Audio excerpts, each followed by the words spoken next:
Hello everyone, hello दोस्तों, welcome to our channel. मैं दीपक आप सभी का दीप लर्निंग पॉइंट पर तहे दिल से वेलकम करता हूं। पूरी उत्साह और उमंग के साथ आप सभी का स्वागत करता हूं और उम्मीद करता हूं आप सब बहुत अच्छे होंगे, एकदम खुश होंगे, मस्त होंगे और स्वस्थ होंगे। और आज की क्लास में हम बातें करेंगे दोस्तों, जीआई टैग के बारे में बातें करेंगे। आप बोल रहे थे सर जो करंट में अभी जो जीआई टैग मिले कुछ प्रोडक्ट को, उनकी एक पीडीएफ बना के एक वीडियो बना दो, तो वो क्लास में आज आपके लिए यहां पर लेके आया हूं। जीआई टैग के बारे में क्या होते हैं, क्या इनका महत्व है और इससे जुड़े जो स्टैटिक क्वेश्चन है वो भी हम इसी क्लास में डिस्कस करेंगे।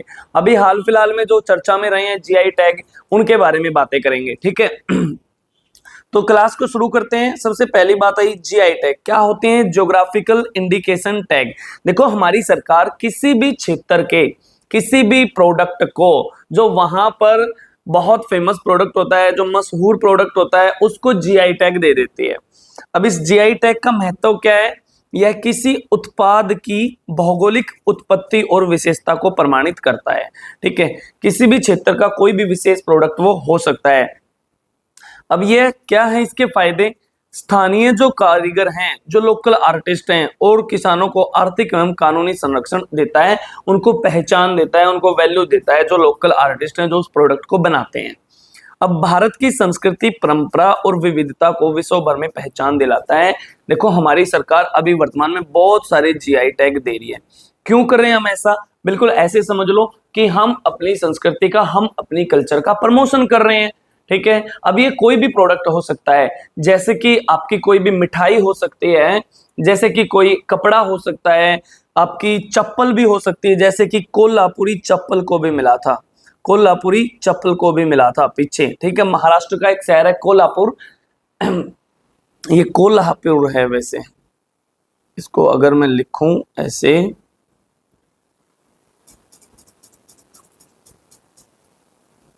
कोल्हापुरी चप्पल, उसको भी मिला था। और इस शहर को क्या बोलते हैं, इस शहर को बोलते हैं सिटी ऑफ रेसलर। तो कोई भी ये प्रोडक्ट हो सकता है, उसको सरकार ये टैग देती है, ठीक है, अपनी कल्चर का प्रमोशन करने के लिए। वरना हम बाकी कंपनियों के जो प्रोडक्ट हैं, जो विदेशी कंपनियां हैं, उनको हम प्रमोट क्यों नहीं करते। क्योंकि वो विदेशी कंपनियां हैं, हम अपने कल्चर को प्रमोट करते हैं। इसीलिए सरकार ने बहुत सारे प्रोडक्ट को अभी जीआई टैग दिया है। और हमारी सरकार का लक्ष्य है कि 2030 तक हम 10,000 जीआई टैग बना देंगे। 2030 तक कितने जीआई टैग बना देंगे, 10,000 जीआई टैग हम बना देंगे। ऐसा हमारी सरकार का टारगेट है। अब यह भारत की सांस्कृतिक विरासत की पहचान है। इतनी सी बातें ध्यान रखेंगे। अब यहां से जुड़े कुछ स्टैटिक क्वेश्चन जीआई टैग से, जो आपके एग्जाम में बहुत बार पूछे गए हैं और बहुत बार आगे आएंगे भी, ठीक है। देखो जीआई टैग से रिलेटेड जो अधिनियम है वो कब आया है, 1999 में। कब आया है, 1999 में। अब ये लागू कब हुआ है दोस्तों, इंप्लीमेंट हुआ है 2003 में। और सबसे पहले जीआई टैग किस प्रोडक्ट को मिला है, 2004 में मिला है दोस्तों, दार्जिलिंग की चाय को, दार्जिलिंग टी को मिला है। और दार्जिलिंग कहाँ का शहर है, वेस्ट बंगाल का शहर है। कहाँ का शहर है, वेस्ट बंगाल का शहर है। वेस्ट बंगाल की वर्तमान में मुख्यमंत्री कौन है, ममता बनर्जी हैं। कौन है, ममता बनर्जी हैं। इतनी सी बातें याद रखेंगे। और वेस्ट बंगाल में हाल फिलहाल में एक युद्ध अभ्यास भी हुआ है, हमारी सेना कर रही है आपस में, जिसका नाम है तीस्ता प्रहार, तीस्ता प्रहार, ठीक है। चलो खैर वो तो करंट अफेयर में आ जाएगा। अब बातें आई सर, अगर किसी प्रोडक्ट को जीआई टैग मिलता है तो उसकी वैलिडिटी कितनी होती है। उसकी वैलिडिटी होती है दोस्तों 10 वर्षों तक। कितने वर्षों तक, 10 वर्षों तक वो वैलिड होता है। अब भारत सरकार का लक्ष्य क्या है, 2030 तक 10,000 जीआई टैग पंजीकृत कर देंगे हम, 2030 तक। और 2030 तक और क्या कर देंगे हम, 2030 से हम मलेरिया फ्री भी हो जाएंगे। क्या हो जाएंगे, मलेरिया फ्री हो जाएंगे। और साथ के साथ 2023 में जीआई टैग 10,000 बना देंगे। याद करने की ट्रिक मैंने ऐसे बताई थी, MGI, MGI।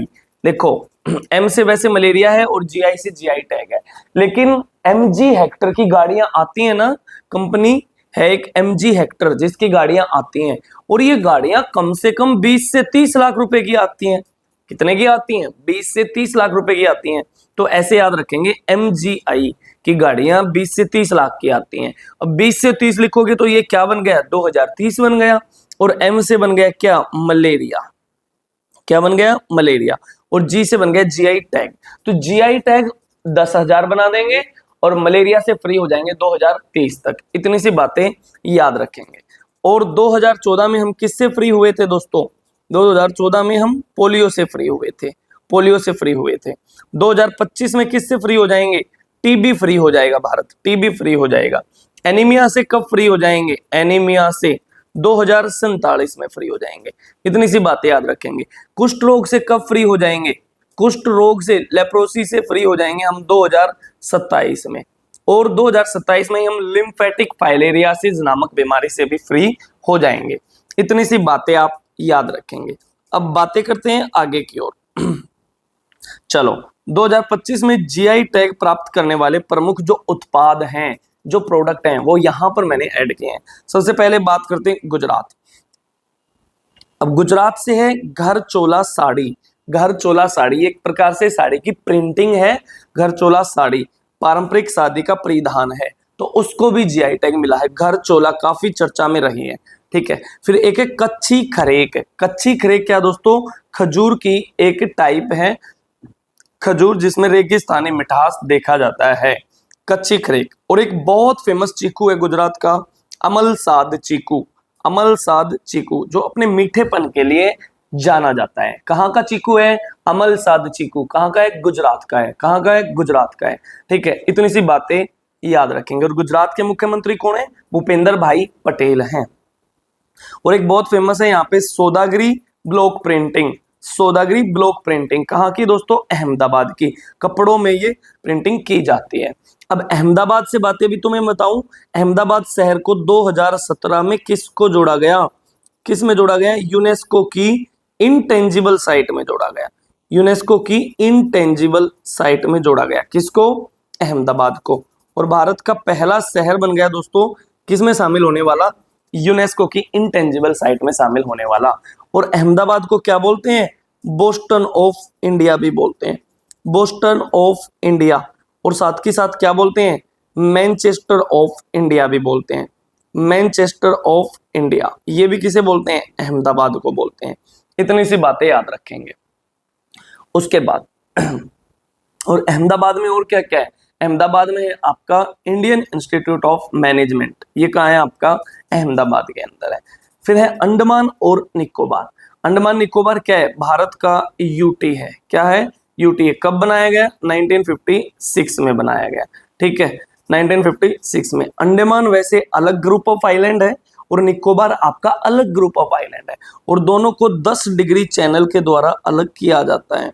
ये भी बातें याद रखेंगे। अब यहाँ का एक नारियल तेल है जिसका नाम है वर्जिन नारियल तेल, coconut oil, virgin coconut oil, जिसको जीआई टैग मिला है, जो अपनी प्राकृतिक शुद्धता के लिए बहुत फेमस है, जाना जाता है। नेक्स्ट दोस्तों त्रिपुरा। त्रिपुरा त्रिपुरा की एक पोशाक है रिगनाई पचरा। रिगनाई पचरा कहाँ की है? त्रिपुरा की पोशाक है, इससे भी जीआई टैग मिला है। और एक है रीसा। रीसा ये भी आदिवासी परंपरा की एक पोशाक है। एक्चुअल में ये दोनों ही आदिवासी पोशाकें हैं, ठीक है। एक रिगनाई पचरा और एक रीसा, इनको क्या मिला है? इनको जीआई टैग मिला है। और ये क्या होते हैं दोस्तों? ये प्रोडक्ट, ये इन कपड़ों को, इन पोशाकों को क्यों दे रहे हैं जीआई टैग? क्योंकि ये धीरे धीरे कम होते जा रहे हैं, विलुप्त होते जा रहे हैं। हमारी सरकार इनको फिर से जीवित करना चाहती है, फिर से इनको जिंदा करना चाहती है, अपनी संस्कृति को बनाए रखना चाहती है। मैंने स्टार्टिंग में तुम्हें बताया कि हम अपने कल्चर को प्रमोट कर रहे हैं, हम अपनी संस्कृति को बढ़ावा दे रहे हैं। इसीलिए हम अपने जो क्षेत्रीय प्रोडक्ट हैं, जो लोकल प्रोडक्ट हैं, उन्हें प्रमोट करते हैं और 10 साल तक उनकी वैलिडिटी रहती है। और अभी तो हम बहुत सारे प्रोडक्ट ऐसे बनाएंगे जीआई टैग वाले, क्योंकि हमारी सरकार का टारगेट क्या है? 2030 तक कितने जीआई टैग बना देगी सरकार? 10,000 जीआई टैग हमारी सरकार बना देगी। 10,000 जीआई टैग। हल्के में ले रहे हो हमारी सरकार को? ना जी ना। चलो, महाराष्ट्र का है सितार और तानपुरा। सितार और तानपुरा जो म्यूजिकल इंस्ट्रूमेंट हैं, कहाँ के? महाराष्ट्र के हैं, ध्यान रखेंगे। उसके बाद आपका तमिलनाडु। तमिलनाडु से है दोस्तों बहुत फेमस कुंभकोणम पान के पत्ते। कुंभकोणम पान के पत्ते, इसको भी जीआई टैग मिला है, ठीक है। उसके बाद है आपकी थोवलाई माला। कौन सी माला? थोवलाई माला। कहाँ की है? कन्याकुमारी की है। इनको तमिलनाडु से मिला है। और तमिलनाडु से तो एक साबा वाथल मिर्च भी है, विरुद्धनगर की साबा वाथल मिर्च, इसको भी जीआई टैग मिला है। और बहुत इंपॉर्टेंट आपसे पूछ ले, पनरुत्ती काजू कहाँ की है? तमिलनाडु की है। काजू का राजा इसको बोला जाता है, पनरुत्ती काजू, इसको भी जीआई टैग मिला है। आपके पेपर में 100% आ सकता है पनरुत्ती काजू कहाँ का उत्पाद है जिसको हाल ही में जीआई टैग मिला है, पर्सन ऐसे आएगा, ठीक है। तो कहाँ की है? तमिलनाडु की है। इतनी सी बातें आप ध्यान रखेंगे, बहुत इंपॉर्टेंट है। उसके बाद तेलंगाना, तेलंगाना से मिला दोस्तों किसको? चपाता मिर्च को, चपाता मिर्ची, इसको भी जीआई टैग मिला है, ठीक है। ये बातें ध्यान रखेंगे। नेक्स्ट है आपका जम्मू कश्मीर। अब जम्मू कश्मीर से तो कई प्रोडक्ट को एक साथ मिला है, जो आपके कपड़े के कुछ प्रोडक्ट हैं। एक आपका नमदा है, कश्मीर ट्वीड और गब्बा, इनको मिला है। नमदा, कश्मीर ट्वीड और गब्बा, इनको भी जीआई टैग मिला है। और एक है क्रूअल एम्ब्रॉयडरी, ये एक प्रकार की नक्काशी है, क्रूअल एम्ब्रॉयडरी और चेन स्टिच, इसको भी जीआई टैग मिला है, चेन स्टिच। और फिर आपका सिकारा, सिकारा क्या है? डल झील की शान, यानी कि डल झील में ये चलाए जाते हैं, एक प्रकार की नाव होती है, इसे सिकारा या बजरे बोलते हैं। क्या बोलते हैं? सिकारा या बजरे, ठीक है। और एक यहाँ की फोक आर्ट है, लोक कला है, जिसका नाम है वाग्गू। क्या नाम है? वाग्गू। ये भी कहाँ की है? जम्मू एंड कश्मीर की है। इतनी सी बातें ध्यान रखेंगे। नेक्स्ट दोस्तों आपका मेघालय, और मेघालय से मिला है किसको? रिंडिया सिल्क को, रिंडिया सिल्क को, और एक खासी हैंडलूम को। इन दो को मिला है कहां से? मेघालय से। और वैसे सिल्क सिटी किसे बोलते हैं? सिल्क सिटी किसे बोलते हैं? सिल्क सिटी बोलते हैं भागलपुर, भागलपुर कहाँ का शहर है? बिहार का शहर है। कहाँ का शहर है दोस्तों? बिहार का शहर है। इतनी सी बातें ध्यान रखेंगे, सिल्क सिटी। लेकिन रिंडिया सिल्क कहाँ का है? मेघालय का है। और मेघालय कब बना है आपका?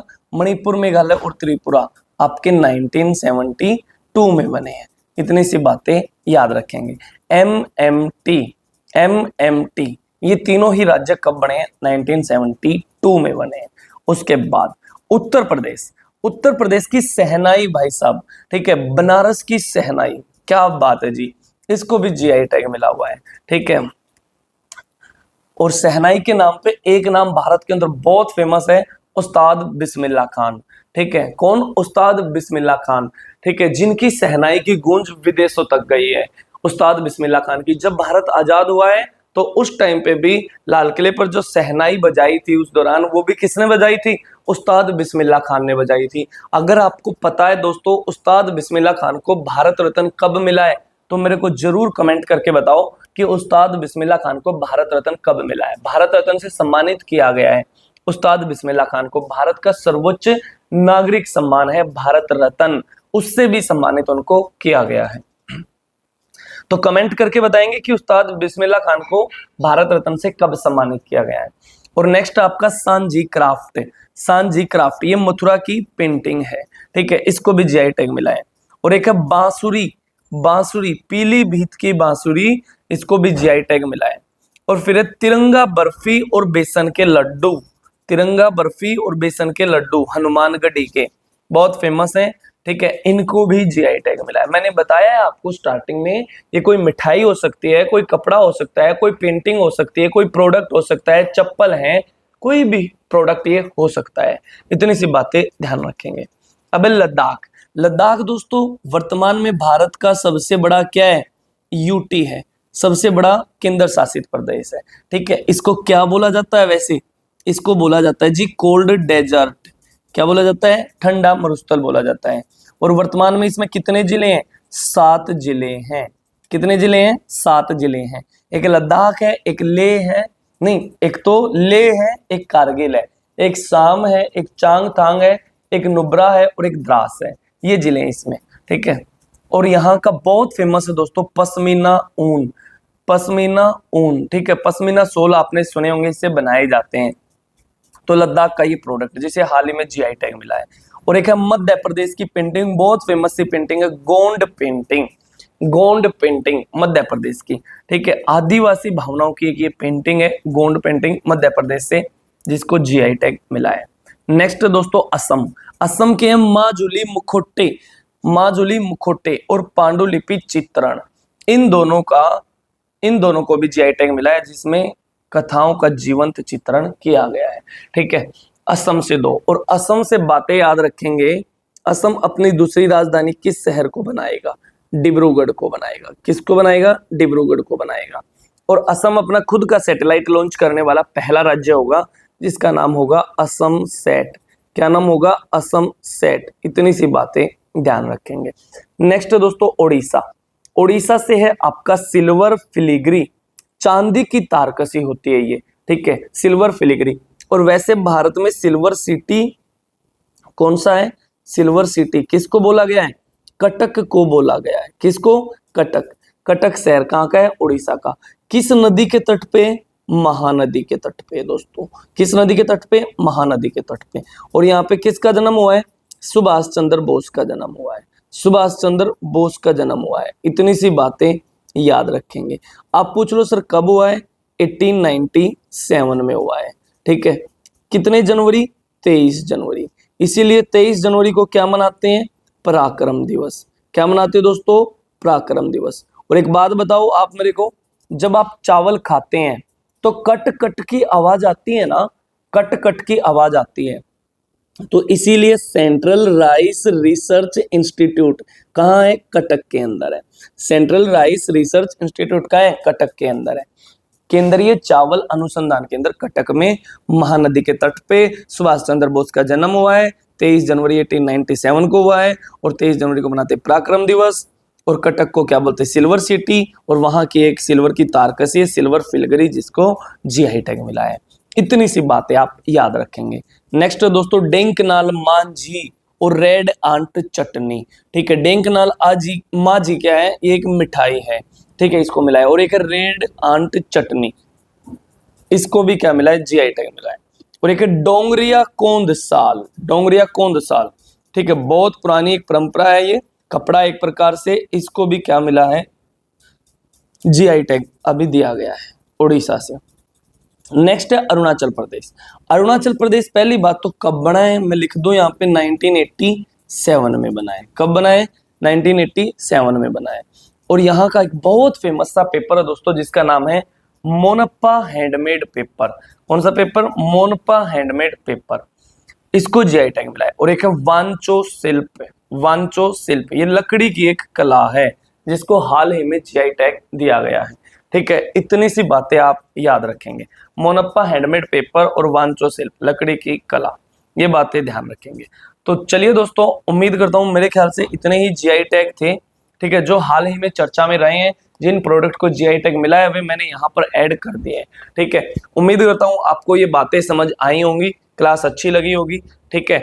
तो मिलता हूँ फिर आपसे अगली क्लास में। तब तक के लिए आप सारे एकदम खुश रहो, मस्त रहो, स्वस्थ रहो, अपना ख्याल रखो, अपने घर वालों का ख्याल रखो। जय हिंद, जय भारत, वंदे मातरम।